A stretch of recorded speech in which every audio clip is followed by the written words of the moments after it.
How do you feel that you're 18? I'm looking forward to more growth, especially since I'm legal na rin. Legal sa what? Like a gender. Sa tingin mo ba, tatakas ka rin sa akin? Sa'yo, Yes. hindi tumatakas. Sa akin, oo. Be my daughter, may pressure ka bang nararamdaman kapag nasalalaman na or sinasabi lang, anak ni Aiko Meles? You have your own name and your reputation that we have to protect. How do you feel when people tell you na kamukha ka ng mommy mo, ganyan? Siyempre, it's a compliment kasi Oh. maganda ka eh. Anak ko nga ito, magaling mang bola. Ang tanong ng marami at inaabangan nila, mag-aartista ka ba? Oo o hindi? Diretsahang tanong. What is your message to your future self? Sana yung ginagawa mo, nagpapasaya talaga sa'yo. Hindi dahil sabi ni ganito, gawin mo yan, or... Ay, hindi naman! Aray ko, ako ba yan? Ano yung gusto mong sabihin kay mama na hindi mo pa nasasabit na gusto mong paintindi sa akin? Sana you believed in me enough na kaya kong gawin yung mga bagay na pinaprove ko naman sa'yo na gusto kong gawin.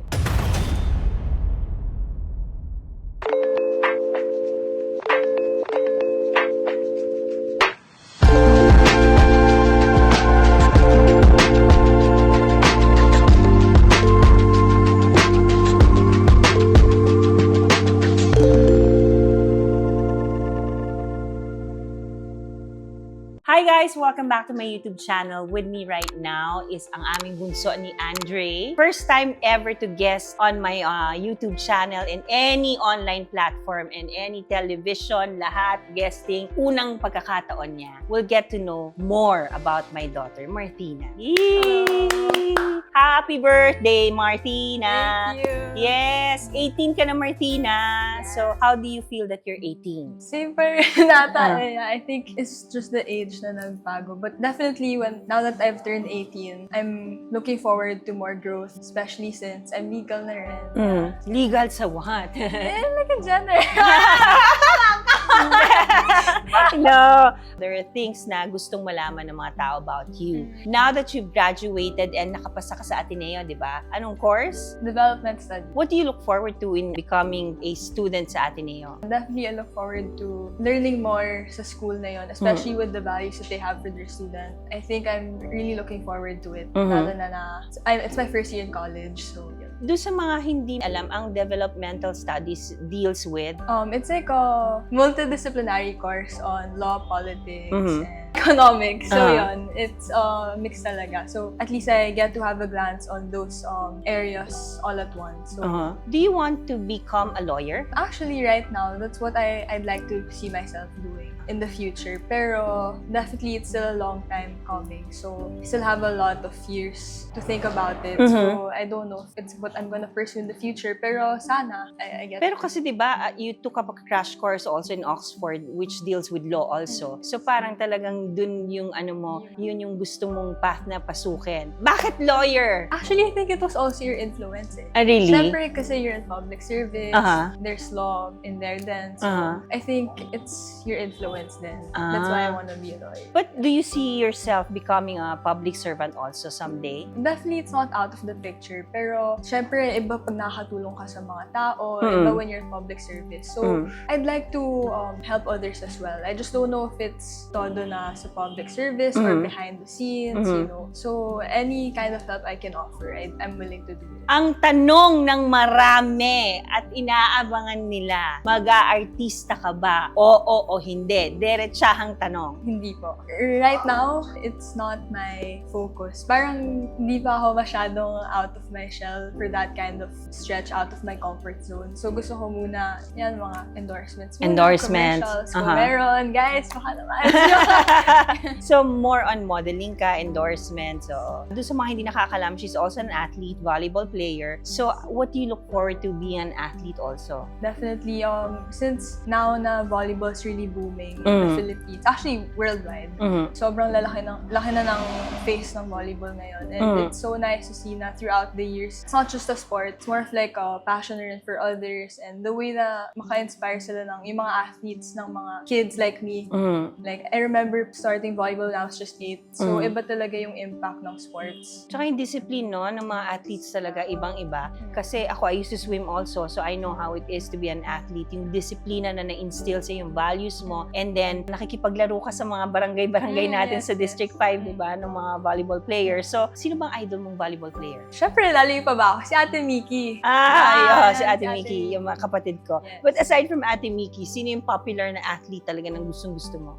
Miss Gia de Guzman. She's the setter of the Philippine team right now. Grabe, iba yung discipline niya, leadership niya on the court. And sana someday, if it's for me, or if I work hard enough for it, sana I get to do that as well. Anong posisyon mo sa volleyball? Setter ka din, di ba? Setter. Pero dati, spiker ka. Spiker. Tapos nag-train ka lately kay Coach Godi to become a setter. So hindi ba mahirap na from being a spiker to becoming a setter? Yeah, definitely it's a huge shift. Pero I think it's all up to me naman with how I'm gonna adjust to it, adapt to the position. So if gugustuhin ko talaga, I think there's no issue. So now that you're in Ateneo, mag-a-apply ka rin for varsity? Yes, I'm gonna try out. Magta-try out ka? Oh, let's pray na sana matanggap ka. So Martina, they always say na carbon copy kita. How do you feel when people tells you na kamukha ka ng mommy mo, ganyan? Siyempre, it's a compliment. Kasi maganda ka eh. Anak ko nga ito, magaling mang bola. I can just tell you, yung kuya niya, nagbabantay talaga dito. Sinamahan talaga siya para dito sa interview niya kasi first time nito. Nabanggit ng Kuya Andy mo dati na dahil daw si Mama Aiko is medyo may pagka-strict to a point na, although buti na lang lalaki siya, tumatakas siya. Sa tingin mo ba, ma-apply mo din sa iyo dahil nga medyo strict to si Mama? Sa tingin mo ba, tatakas ka rin sa akin? Actually, Mom, to be honest, hindi sa joke ito or whatever, pero never pa ako tumakas. Talaga? Yeah. Yung konsensya ko na tumakas. So, si Kuya Andre mo? Promise! Promise kasi nagpapaalam naman ako sa'yo eh. Or tama. kung hindi naman, like, papaalam kay mommy, kaya kay Kuya Andre. Oo. Sobrang strict to si Kuya Andre mo sa'yo, no? Sa'yo hindi tumatakas. Sa akin ako. Narinig niya yung kuya niya. Sa akin daw, hindi tumatakas. Pero sa kuya, gaano ka stricto sa'yo si kuya mo? Actually, yung strictness niya, may balance naman. May reason naman kung bakit siya ganun. Pero, syempre, hindi mo rin matatanggal na kuya siya. Syempre, ganun talaga. I think I've asked this sa kuya mo dati nung na-interview ko siya ng one-on-one. Being my daughter, may pressure ka bang nararamdaman kapag nasalalaman na or sinasabi lang, anak ni Aiko Miles? Syempre, hindi matatanggal na, you have your own name and your reputation that we have to protect and all that. Kami ni kuya, palagi namin inisip na, not just cause nandyan ka, we have to be good, pero just na parang tinuro mo sa amin na palagi ka mabait. So I feel like we always have to put our best foot forward in anything we do. So, is that the reason why ayaw mo maging artista? Kasi syempre, dalawa na kami ni kuya mo sa mundo ng industry ng pag-artista. Is one of the reasons? Maybe it's part of it, pero at the same time, I think the world of social media now and showbiz is so different from what I saw it to be back then. Growing up, napapanood kita. So, syempre, nandun yung takot na you always have to makipantay kung sa anong expectations ng tao sa'yo. So, yun. Ayoko muna naharapin that kind of business. Anong tingin mo sa sarili mo? Anong path ka papunta? Anong gusto mong gawin? Syempre, mag-aaral ka pa, pero of course, you have a vision, di ba? Ano yung nag-visualize mo na you see yourself na, ito, magiging ganito ako in 5 years time? In 5 years time, hopefully, nakagraduate na ako by then. Oo naman, sana. Sana by that time, I'm still playing volleyball. Sana na-pursue ko pa rin yung goal ko na ipagpatuloy siya i-pursue. So, yun. Hopefully, I get to do that if it's God's plan for me. And if I work hard enough for it. Anong message mo doon sa mga showbiz royalty na katulad mo, na mga nanonood sa atin? Ano yung mapapayo mo sa kanila? Ano lang, always be humble. Kasi if it weren't for our parents, we wouldn't be where we are. Because they already carved their path for us ahead of us.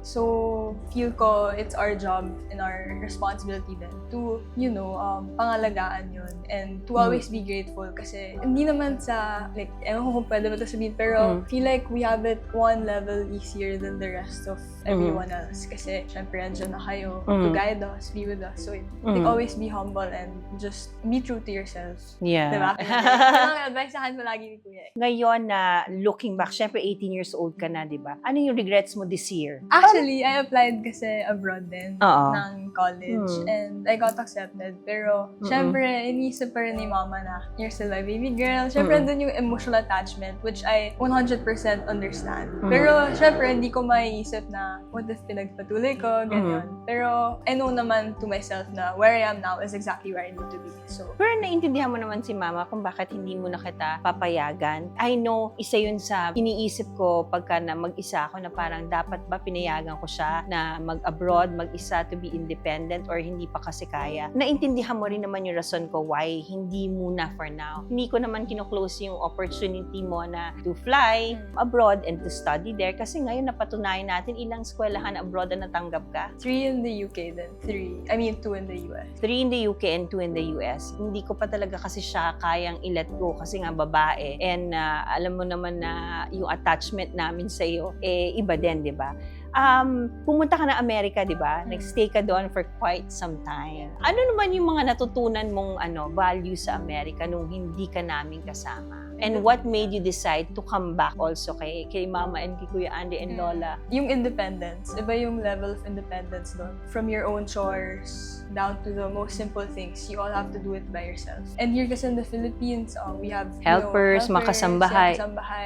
Na, help us along whatever we do in the house. Siyempre, nandiyan din kayo, yung family. Ako sa house, very baby girl ako, so lahat ng kailangan ko, doon kayo. And doon sa US, wala talaga. It's really, you have to be very independent. Kasi wala Kwento lang natin, Martina, kung ba't ka nag-US. Kasi nga, nag-vacation lang siya doon to be with my sister. Tapos, nag-assist ka in taking care of your pamangkin. So, tapos yun, nag-stay lang siya for quite some time doon. And then, umuwi siya kasi hindi ko na talaga kaya. Nasa stress na ako. And then, finally, that you're back in Manila and also, ngayon 18 ka na, maraming magagandang bagay ang nangyayari sa'yo. What is your message to your future self? To my future self, I hope you're doing what you like to do deep down in your heart. Sana yung ginagawa mo, nagpapasaya talaga sa'yo. Hindi dahil sabi ni ganito, gawin mo yan, or... Ay, hindi naman!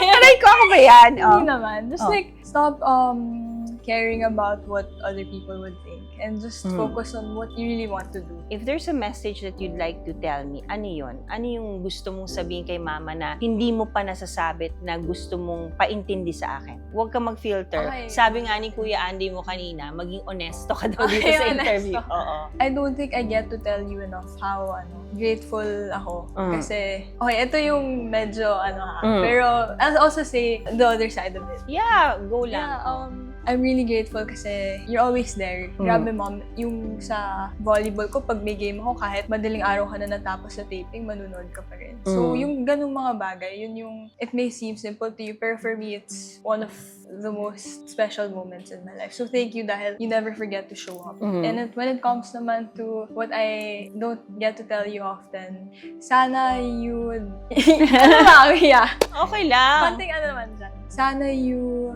believe in me enough na kaya kong gawin yung mga bagay na pinaprove ko naman sa'yo na gusto kong gawin. Yeah.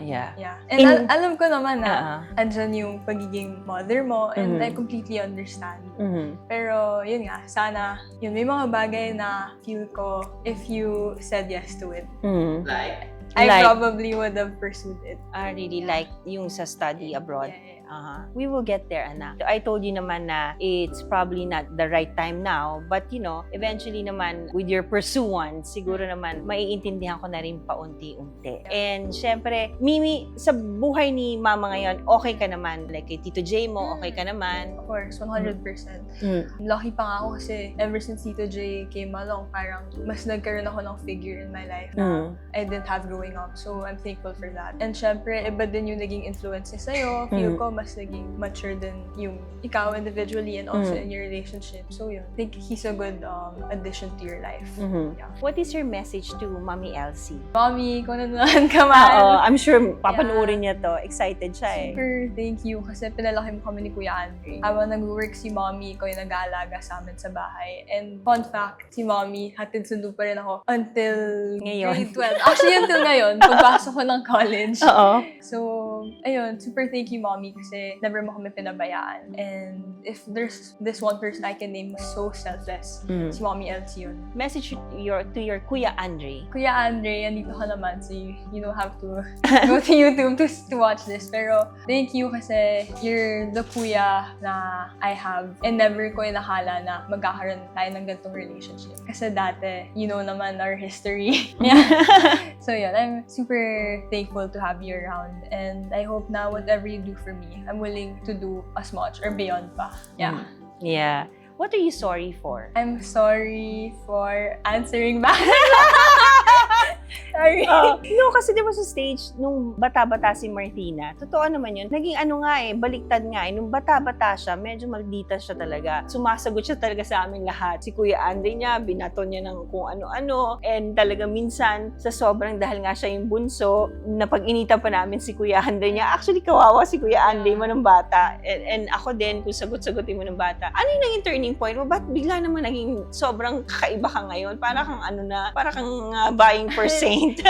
Si Mommy Elsie, influence niya. Kasi, syempre siya yung nagpapalaki sa amin. Like, siya yung kasama namin everyday. Yung ugali niya parang na-acquire ko rin. Hindi ko sinasabi na sobrang bait ko. Syempre, hindi naman. Pero, ayun, yung influence lang ni Mommy na to be the better person anytime I can. Yun yung tinatry kong isipin everyday na you never know this person might be going through a battle. So just be the kind person na ikaw yung kahit di ka nang ngintian, sige ngintian mo pa rin, yung gano'n. Eh, what are you sorry for sa akin? Kung meron kang gustong i-sorry sa akin, meron ba? I think sorry kasi I don't know if I made you feel na parang when I wanted to go abroad. I'm sorry if you felt like I was gonna leave you behind. Pero really, I just wanted to explore something new. So I'm sorry if you felt that. But ako, I'd like to close this interview to tell you and to assure you, I've always said this also to your Kuya Andy, kung meron kayong biggest fan, ako yun. Kung meron din unang nasasaktan para sa inyo, sa mga hardships nyo, sa challenges nyo, ako yun. And siguro kaya lang ganun ako ka-close sa inyong dalawa. Kasi alam nyo naman din yung pinagdaanan ni Mama sa buhay, di ba? Na kayo lang din ang kinapitan ko. So parang hindi pa rin ako handa na magkakaroon kayo ng sariling buhay sa ibang bansa na hindi ako nandun 24 hours a day. Kasi syempre pag nasa abroad kayo, di ko alam kung magkaroon kayo ng sakit, sinong mag-aalaga sa inyo. Although yun ang famous line ko sa movie kong MMK. So talagang totoo yun eh. Kasi siguro maiintindihan nyo rin ni Kuya Andre nyo kung saan ako nagagaling when you're parent yourself. So ako kung meron ako isang bagay na gustong ipag-sorry sa'yo, na sorry, na minsan makulit ako, hindi minsan, madalas na makulit ako kasi I only want the best for you. And if only I can shield you and your Kuya Andre from all the hurts na nadaanan ko, I would have. Kasi ganun yata pag isa kang ina, iisipin mo muna yung mga anak mo bago yung sarili mo. And siguro, kaya din parang feeling nyo, di ba, lately, parang hindi na ako nagpapahinga para ako lagi may hinahabol. Kasi time is fleeting di ba? Na-realize ko yun nung time na nawala si Daddy Dan. Kasi di ba, close tayong lahat kay Daddy Dan. Si Kuya Andy, ikaw, ako. Nung nawala si Daddy Dan, parang feeling ko ang bilis-bilis ng buhay. So gusto kong i-take yung opportunity na yon na everyday pagka magkasama ko kayo or hindi ko kayo kasama, na nararamdaman ko na kahit hindi tayo magkasama on that moment sa place na yon, na nandun ako para sa inyo. Kasi gagawin ko ang lahat para sa iyo at para kay Kuya Andre. So, at nilirespeto ko rin, kaya nga sabi ko sa iyo, 'di ba? Choice mo 'yan na ayaw mo maging artista. Wala kang narinig sa akin kasi ako din kay Kuya Andre mo, it became to a point na I told him, gusto mo bang pag-artista? Hindi kita pipilitin, nasa sa inyo 'yan. Kasi ang last say rin naman sa mga buhay niyo, kayo pa rin. I'm always here just to guide you. So, I love you, baby girl. Love you, Happy birthday! And thank you dahil nakita ng tao kung gaano kaganda. Hindi lang ang iyong mukha. Hindi ako naging stage mama, pero maganda naman talaga po, di ba? Modesty aside. Pero I hope makita pa ng tao kung gaano kaganda ang mukha mo. Yung puso mo is even more beautiful. And talagang nakaka-proud na ngayon na 18 ka, mas kung gaano kaganda yung ugali mo dati, mas eventually per every year, mas nagiging mas maganda pa. And that's what makes you more even beautiful. So I love you, baby girl. Love you too, Mom. And God bless you. Happy birthday Thank from our you. YouTube channel. Yeah. And wag ka muna magbo-boyfriend. No. Galing sa amin ng Kuya Andre mo yan. No. Yes. Ladies and gentlemen, Martina Melendez Chicane. Yay! Thank you, Mom. Thank you. Thank you. Mwah. Yahoo!